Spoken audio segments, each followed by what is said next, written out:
ప్రేమకు హద్దులేవని ఓ యువకుడు నిరూపించాడు. ట్రాన్స్జెండర్ రాజన్న సిరిసిల్ల జిల్లా వేములవాడలో పెళ్లి చేసుకోవడం చర్చనీయాంశంగా మారింది. హైదరాబాద్కు చెందిన శ్రీనివాస్, వరంగల్ జిల్లా నర్సంపేట పట్టణానికి చెందిన హిజ్రా పింకీని వేములవాడ పట్టణంలోని ప్రైవేటు అద్దె గదుల నివాసం భవనంలో పెళ్లి చేసుకున్నారు.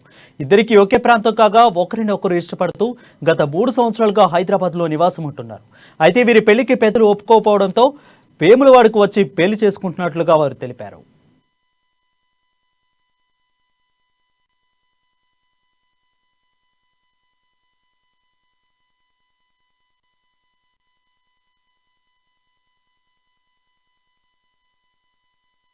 నా పేరు శ్రీనివాస్ అన్న. ఈ పెళ్లి మేము ఇష్టపూర్వకంగానే చేసుకున్నాము. 5 years నుంచి కలిసి ఉంటున్నాం. రూమ్లో చేసుకోలేము, గుళ్ళో చేసుకున్నాం. హైదరాబాద్లో కలిసినాం. 5 years నుంచి ఉంటున్నాం కలిసి. కొన్నారు ఆటో ఇక్కడికి వచ్చి చేసుకున్నాం వేములవాడలో.